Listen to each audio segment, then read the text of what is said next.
his full name was Jeffrey Kent Bellows, and he was born June 26th, 1949. And he died September 14th, 2005. On the one hand, Kent was quite transparent in many ways, you know. He didn't hold anything back. But at the same time, there was this sort of interesting mystery, I thought. He was into film and story and theatrics.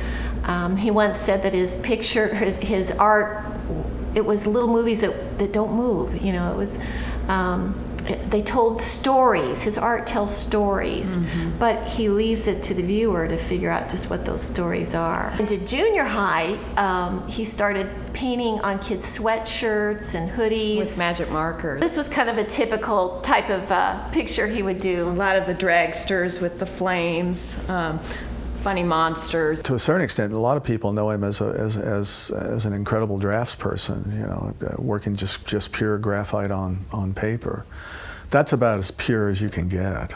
He used things that he saw all the time, and I think that's very important too. He used what was around him for his art, for his inspiration. In some ways, creativity to Kent was twofold. One, which was that if you're a professional artist and an artist who is involved in what you're doing, you show up and go to work, and you do it every day, and you do it day in and day out. And whatever the creative level of that work was, came out of the act of working itself.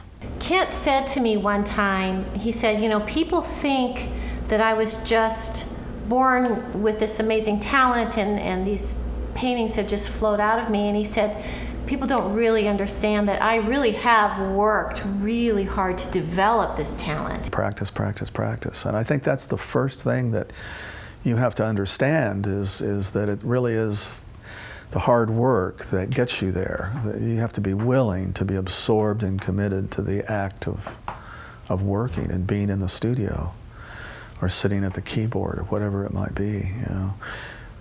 You just have to do it. There's just no way to get around it. You have to do it.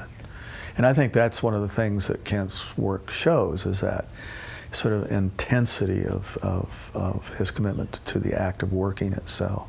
The interesting thing too, I think, about this particular piece is there Kent is in this heavy-duty parka, standing there in front of a dark, kind of a starry, moonlit sky.